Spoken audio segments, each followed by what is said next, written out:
الحمد لله رب العالمين، والصلاة والسلام على رسوله الكريم وعلى آله وأصحابه أجمعين وعلى كل من تبعهم بإحسان إلى يوم الدين. اما بعد، پچھلے چند ہفتوں سے میں قرآن کریم کی ایک آیت پر بات کر رہا ہوں جو سورہ مائدہ کی آیت ہے، اور اس میں ایک مختصر لیکن نہایت جامع پیغام اللہ تبارک و تعالیٰ نے ہم سب کو دیا ہے، اور وہ پیغام یہ ہے کہ یا ایھا الذین آمنوا علیکم انفسکم، اے ایمان والو تم خود اپنی خبر لو، اپنی فکر کرو، یعنی دوسروں کے اوپر تنقید کرنے کے مشغلے کو چھوڑو اور خود اپنے اوپر تنقید کرو، اپنے حال پر غور کرو کہ تمہیں بھی ایک دن دنیا سے جانا ہے، اللہ جل جلالہ کے حضور اپنے ہر قول و فعل کا جواب دینا ہے،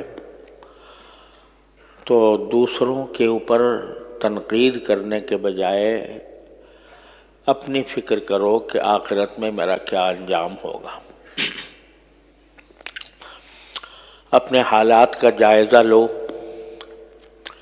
اور حالات کا جائزہ لے کر دیکھو کہ کہاں تم سے کوتاہی ہو رہی ہے، کہاں تم سے غلطی ہو رہی ہے، کہاں تم نبی کریم صلی اللہ علیہ وسلم کی تعلیمات کے خلاف کوئی کام کر رہے ہو، اس کو غور کر کے اس کمی کو یا اس کمزوری کو دور کرو، کیونکہ دوسرے لوگ اگر کسی غلط راستے پر ہیں تو وہ تمہیں کوئی نقصان نہیں پہنچا سکیں گے، لا یضرکم من ضل اذا اہتدیتم۔ تو اس سلسلے میں یہ عرض کرتا رہا ہوں کہ ہر انسان اگر اپنی فکر کر لے اور اپنے آپ کو دین کے سانچے میں ڈھالنے کی فکر میں لگ جائے تو اسی طرح رفتہ رفتہ معاشرہ درست ہو سکتا ہے۔ تو ہمارے اندر بعض اوقات ہمیں ایک خیال ہوتا ہے کہ الحمدللہ ہمیں نمازیں پڑھنے کی توفیق ہو جاتی ہے، ہم 5 وقت کی نمازیں پڑھتے ہیں، اول تو اس میں بھی کوتاہیاں ہوتی ہیں، ان کا بھی جائزہ لیتے رہنا چاہیے کہ نمازیں ہم واقعی اس طریقے سے پڑھ رہے ہیں جیسا ہم سے مطلوب ہے۔ قرآن کریم نے فرمایا کہ نماز کے اندر خشوع ہونا چاہیے، تو کیا واقعی ہماری نمازوں میں خشوع ہے یا نہیں ہے، اس کی فکر کرنی چاہیے۔ اگر نہیں ہے تو اس کو حاصل کرنے کی طرف لگ جانا چاہیے۔ لیکن اللہ تعالیٰ کا شکر ہے کہ جیسے تیسے نمازیں ادا ہو جاتی ہیں۔ رمضان آتا ہے تو ہم روزہ رکھ لیتے ہیں،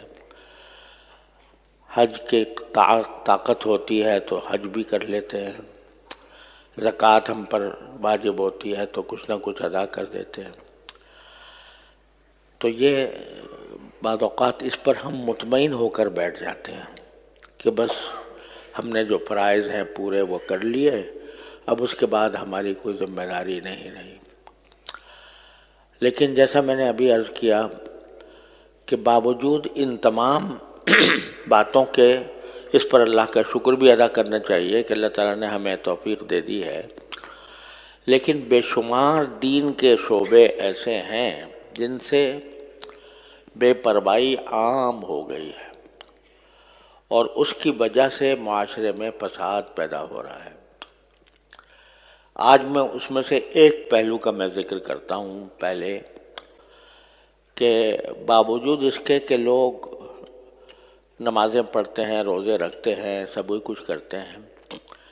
لیکن ان کا یہ عمل صرف اپنی ذات کی حد تک محدود رہتا ہے۔ حالانکہ اللہ تبارک و تعالی نے جہاں ہم پر یہ ذمہ داری ڈالی ہے کہ تم اپنے آپ کو اللہ تعالیٰ کی رضا کے مطابق بناؤ، سنت کے مطابق زندگی گزارو، وہاں اللہ تبارک و تعالیٰ نے ہمیں اس بات کا بھی مکلف فرمایا ہے کہ اپنے گھر والوں کی بھی فکر کریں، اپنے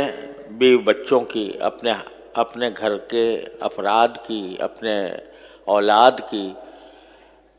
فکر کر کے ان کی ایسی تربیت کریں کہ جس سے دینی ماحول گھر میں پیدا ہو۔ چنانچہ ایک دوسری آیت میں اللہ تبارک و تعالیٰ نے صاف صاف فرمایا، یا ایھا الذین آمنوا قوا انفسکم واہلیکم نارا،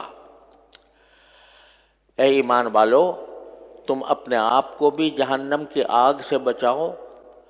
اور اپنے گھر والوں کو بھی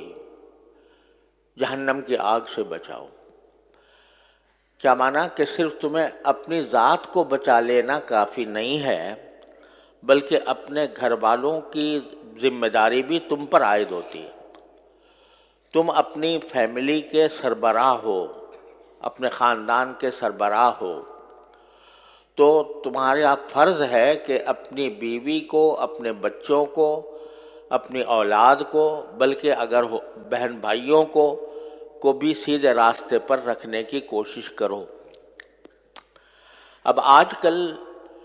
یہ صورتحال بہت عام ہو گئی ہے کہ ایک انسان اپنی ذات میں بڑا پکا نمازی ہے، صف اول میں پہنچتا ہے اور تکبیر اولیٰ کے ساتھ نماز جماعت میں ادا کرتا ہے، لیکن اس کی اولاد کا حال یہ ہے کہ وہ بالکل الٹی سمت میں جا رہی ہے۔ وہ اس کو نہ نماز کا پتہ ہے، نہ روزے کا پتہ ہے، روزہ چلو شاید رکھ لیا نہیں رکھ لیا، لیکن نمازوں کی فکر نہیں، نماز کو باجماعت ادا کرنے کی فکر نہیں، اس کو دین کی بنیادی باتوں کا پتہ نہیں، اس کو قرآن کریم پڑھنا نہیں آتا، اس کو قرآن کریم کی تلاوت کی توفیق نہیں ہوتی، اور وہ دن رات دوسری طرف لگا ہوا ہے، لہو و لعب میں، کھیل کود میں، اور اس کو ایسی تعلیم گاہوں میں اس کی تربیت ہو رہی ہے جہاں دین کا کوئی نشان نہیں ہے۔ آج ایک نہیں سینکڑوں مثالیں میرے سامنے آتی ہیں کہ بڑا نیک لوگ ہیں اور اپنی ذات میں نماز بھی پڑھتے ہیں، روزہ بھی رکھتے ہیں، حج بھی کرتے ہیں اور تبلیغ میں بھی وقت لگاتے ہیں، لیکن اولاد کی طرف دیکھو تو وہ دوسری طرف جا رہی ہے اور اس کو دین کا کوئی ہوش نہیں ہے، کوئی پتہ نہیں ہے۔ وجہ کیا ہے کہ جو ایک انسان کے ذمے اپنے اولاد کی تعلیم و تربیت کی جو ذمہ داری ہے اس کا احساس نہیں۔ وہی سوچتے ہیں کہ بھئی ہم نے تو اپنا کر لیا، اب یہ نئی نسل ہے، نئے بچے ہیں، نیا ماحول ہے، یہ دنیا کے معاملات کے اندر یہ جانے اور ان کا کام جانے، اس کی طرف توجہ نہیں ہوتی۔ نتیجہ یہ ہے کہ مثلاً آج کل اس بات کو بڑا معیار فخر سمجھا جاتا ہے کہ ہم نے اعلیٰ تعلیمی اداروں میں ان کو تعلیم دلوائی ہے، ایسے اسکولوں میں تعلیم دلوائی ہے کہ جہاں دنیا کے علوم بڑے اچھے معیار کے ساتھ پڑھائے جاتے ہیں، وہاں ہم نے ان کو بھیج دیا۔ اب وہاں جا کر ان کی جو ذہن ہے یا ان کا جو فکر ہے، سوچ ہے، وہ بالکل مختلف راستہ اختیار کر لیتی۔ لوگ بڑے فخر سے کہتے ہیں کہ بھئی میرے بیٹے نے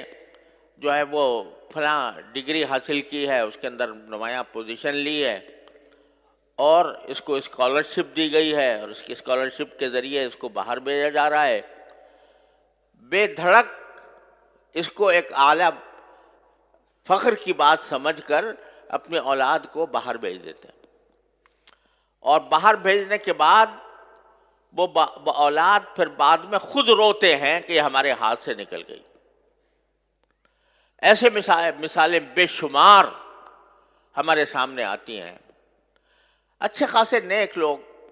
اور بس اس لیے اس فکر میں کہ ان کو بہت اعلیٰ ڈگری مل جائے گی تو ان کو بڑی اعلیٰ ملازمتیں ملیں گی، بڑا ان کا اعلیٰ روزگار ہو جائے گا، اس کی فکر میں انہوں نے ان کو باہر بھیج دیا۔ اور باہر حیرانی ہوتی ہے کہ تہجد گزار لوگ صرف لڑکوں کو نہیں، اپنی بیٹیوں کو تنہا بھیج دیتے ہیں دوسرے علاقے میں، دوسرے ممالک کے اندر، اور وہاں جا کر وہ بیٹی الگ رہتی ہے، تنہا رہتی ہے، تنہا تعلیم حاصل کرتی ہے، اور بعد میں پھر جب کہا جائے کہ بھئی یہ بیٹی کہاں گئی تو رونا روتے ہیں کہ جی اب کیا کریں، ہمارے ہاتھ سے نکل گئی، ہمارے اختیار سے باہر ہو گئی۔ ایسے بھی ہیں کہ جو کہیں باہر نہیں بھیجتے لیکن دنیا کے اندر رہتے ہوئے بھی یہ اس بات کی کبھی فکر نہیں ہوتی کہ اپنی اولاد کو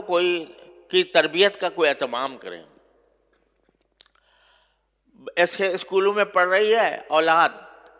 جہاں دین کا نام و نشان نہیں،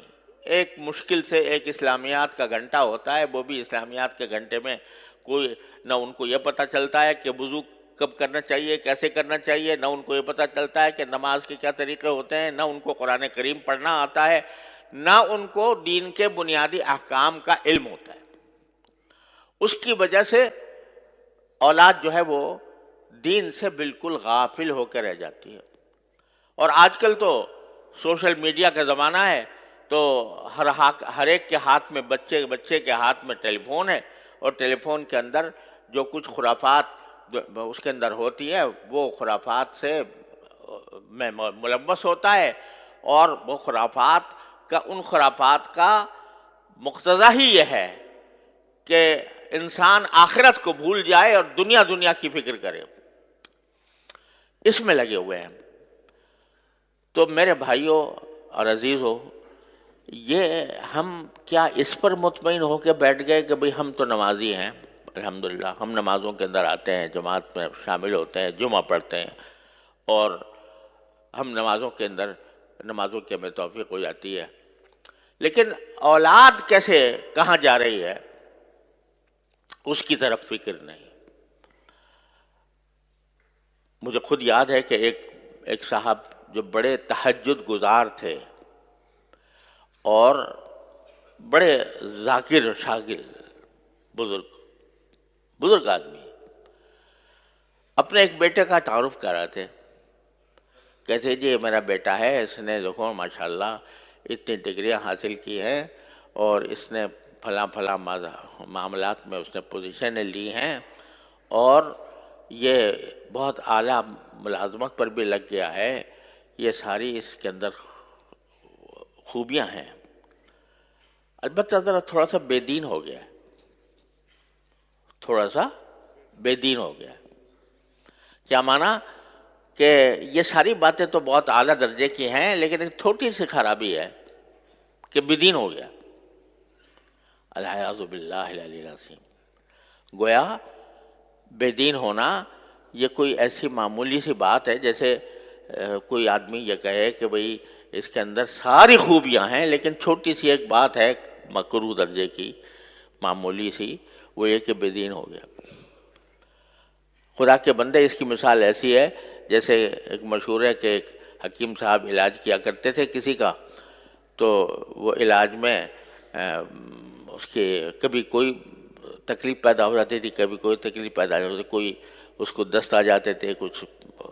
تو حکیم صاحب کہا کرتے تھے کہ اچھا کرو، نکل رہا ہے دست، جو مادہ ہے وہ سب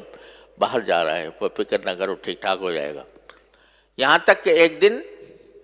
وہ بیچارہ دنیا سے رخصت ہو گیا، تو حکیم صاحب نے کہا کہ جی اور تو ساری باتیں ٹھیک ہیں، اس کا سارا نظام درست ہے، پیٹ بھی صحیح ہے، گردہ بھی صحیح ہے، بس ذرا سی روح نکل گئی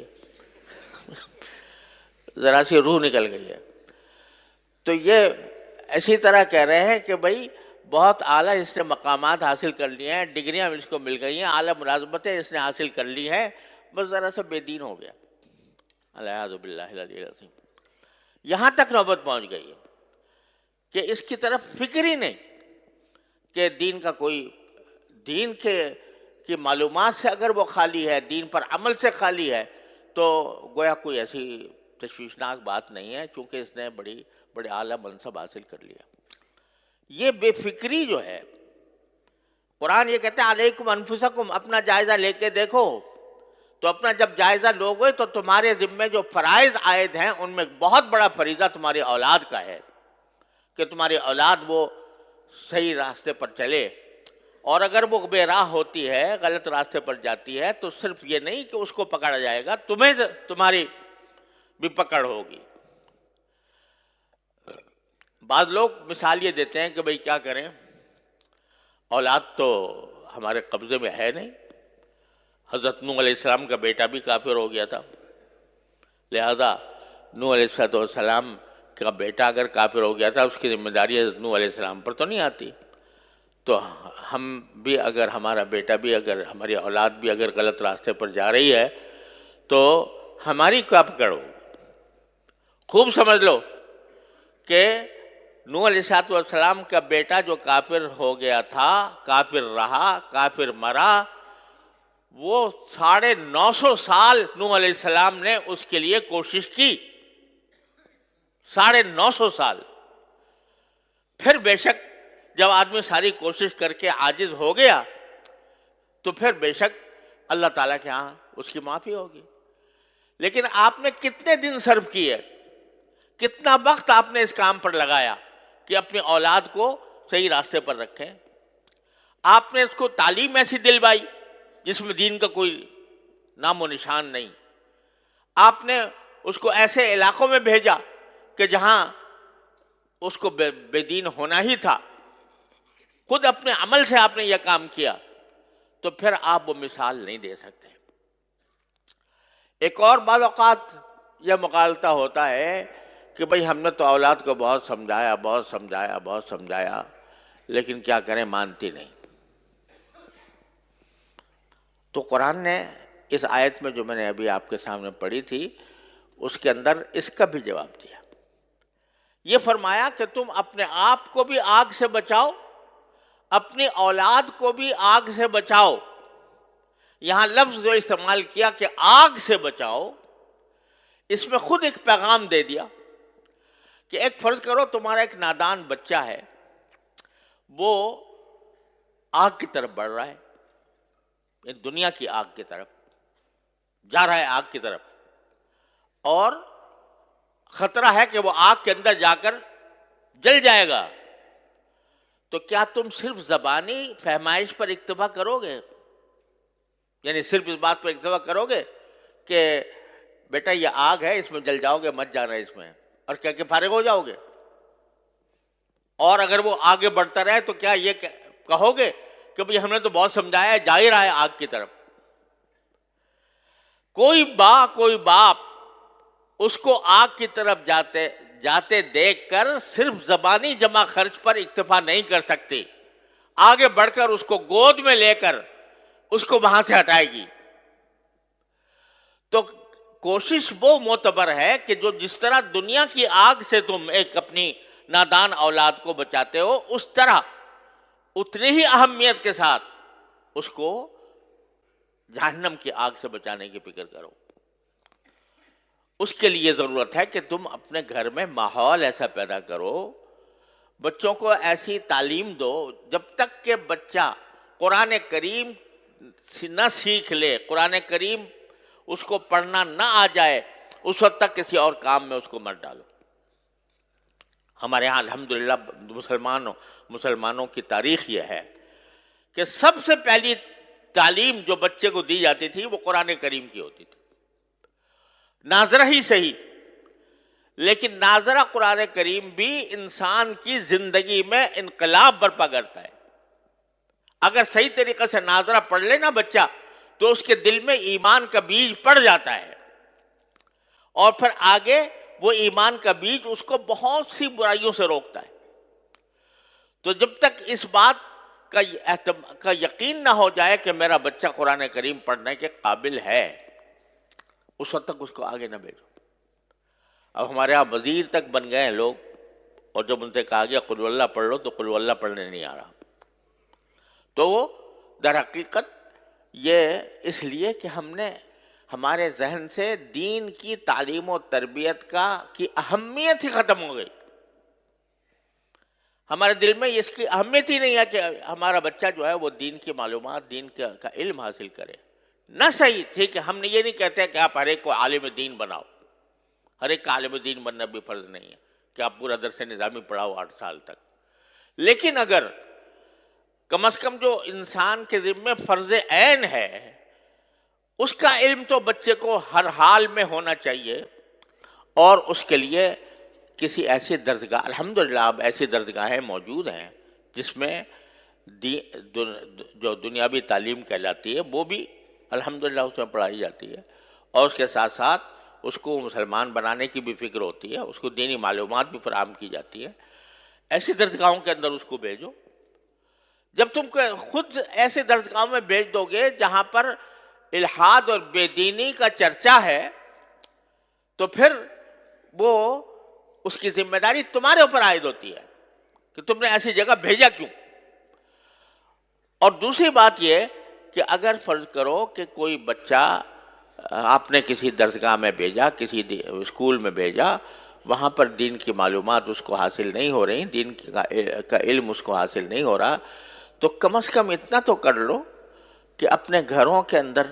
تھوڑا سا وقت اپنے بچوں کے ساتھ ایسا نکالو جس میں کچھ دین کی معلومات بچوں کو فراہم کی جائیں. کم از کم سیرت طیبہ، نبی کریم سرور عالم صلی اللہ علیہ وسلم کی سیرت طیبہ سب مل کر گھر والے بیٹھ کر تھوڑا سا وقت نکال کر اس میں پڑھیں. اس سیرت طیبہ میں نبی کریم صلی اللہ علیہ وسلم کے حالات زندگی بھی ہیں، اس میں نبی کریم صلی اللہ علیہ وسلم کے اخلاق بھی ہیں، آپ کی معاشرت بھی ہے، آپ کے سکھائے ہوئے آداب بھی ہیں. وہ سارے کے سارے اکٹھے بیٹھ کر پڑھیں. اس میں کیا مشکل کام ہے؟ رات کو تھوڑا سا وقت سونے سے پہلے اپنے سارے بچوں کو جمع کر کے اور اس میں خود نبی کریم صلی اللہ علیہ وسلم کی سیرت طیبہ کی کوئی کتاب پڑھ لو سب بیٹھ کے، اور اس کے اندر نبی کریم صلی اللہ علیہ وسلم کی سنتیں بھی اس میں بیان ہوں گی. ایک کتاب ہے اسوہ رسول اکرم صلی اللہ علیہ وسلم، میرے شیخ حضرت عارفی قدس اللہ تعالیٰ سرہ کی کتاب ہے، وہ سامنے رکھ لو، اس کو تھوڑا تھوڑا کر کے پڑھو اور سب اس کے کو سنیں، اس کو سمجھے. تو کم از کم گھر کے ماحول کے اندر ایک ایسا مدرسہ قائم ہو جائے گا، اور یہ اصل مدرسہ ہے. نبی کریم صلی اللہ علیہ وسلم کے عہد مبارک میں کوئی باقاعدہ مدرسہ نہیں ہوتا تھا، صفہ تھا جس میں صحابہ کرام مختلف علاقوں سے آ کر تھوڑے سے پڑھ گئے تھے، وہ انہوں نے تو اپنے آپ کو خاص کر لیا تھا اس کے لیے. لیکن ہر صحابی کا اپنا گھر خود مدرسہ تھا دین کا. ہر صحابی کے گھر میں تذکرے نبی کریم صلی اللہ علیہ وسلم کی سنت کے ہوتے تھے، آپ کی سیرت کے ہوتے تھے. اس کے نتیجے میں جو اولاد پیدا ہو رہی تھی وہ اولاد بھی سیرت اور سنت کے سانچے میں ڈلی ہوئی تھی. اس میں کیا مشکل کام ہے؟ میں کہتا ہوں 15 منٹ نکال لو، صرف 15 منٹ روزانہ، اور اس میں نبی کریم سرور عالم صلی اللہ علیہ وسلم کی سیرت طیبہ پر مشتمل کوئی کتاب پڑھی جائے، اور پڑھ کر بچوں کو اس کا علم دیا جائے سیرت طیبہ کا. اور پھر سیرت طیبہ کے ساتھ جو بنیادی ضروریات ہیں دین کی، وضو کے احکام، نماز کے احکام وغیرہ وغیرہ، اور اخلاق، آداب، کس چیز کے کیا ادب ہے، کھانے کا کیا ادب ہے، سونے کا کیا ادب ہے، بازار جانے کا کیا ادب ہے، خرید و فروخت کا کیا ادب ہے، یہ ساری باتیں رفتہ رفتہ روزانہ کر کے اگر 15 منٹ بھی روزانہ ہر انسان، ہر مسلمان نکال لے اور اپنے اولاد کی اس طرح تربیت کرنے کی فکر کرے تو انشاءاللہ اللہ تعالیٰ کی رحمت سے ایک انقلاب آ جائے گا. لیکن چونکہ فکر نہیں تو اس کی وجہ سے یہ چھوٹا سا کام بھی نہیں ہو پا رہا. اور قرآن اسی کی طرف متوجہ کر رہا ہے کہ تم ساری دنیا کے تنقید کرتے ہو کہ فلاں جگہ یہ ہو رہا ہے، فلاں جگہ یہ ہو رہا ہے، سیاسی ماحول کے اندر بے چینی ہے، اضطراب ہے، انتشار ہے، لڑائیاں ہیں، جھگڑے ہیں، تنازعات ہیں، ان سب کی شکایت تو کرتے ہو، لیکن خود اپنی طرف متوجہ ہو کر نہیں دیکھتے کہ تمہارے ہاں کیا کمی ہے۔ اگر تم فرض کرو کہ مکمل طور پر اسلامی احکام پر عمل کر رہے ہو، لیکن تمہاری اولاد اور تمہارے گھر والے دوسری طرف جا رہے ہیں، اس کی ذمہ داری بھی تمہارے اوپر عائد ہوتی ہے۔ اپنی فکر کرو، اور اس کا ایک آسان راستہ میں آپ حضرات کی خدمت میں عرض کر رہا ہوں کہ 15 منٹ نکال لو روزانہ رات کو، اور اپنے گھر والوں کو جمع کر کے اس میں سیرت طیبہ اور احکام شریعت کی کتاب حضرت حکیم محمد مولانا تھانوی رحمۃ اللہ علیہ کی حیات المسلمین ہے مثلا، وہ پڑھ کے، بہت آسان کتاب ہے، آسانی کے ساتھ پڑھی جا سکتی ہے، وہ پڑھ کے سب کے سامنے پڑھی جائے تو انشاءاللہ اس سے ایک ماحول پیدا ہوگا اور اصلاح کی طرف ایک پیش قدمی ہوگی۔ اللہ تبارک و تعالیٰ اپنے فضل و کرم سے ہم سب کو اس کی توفیق عطا فرمائے۔ وآخر دعوانا الحمدللہ رب العالمین۔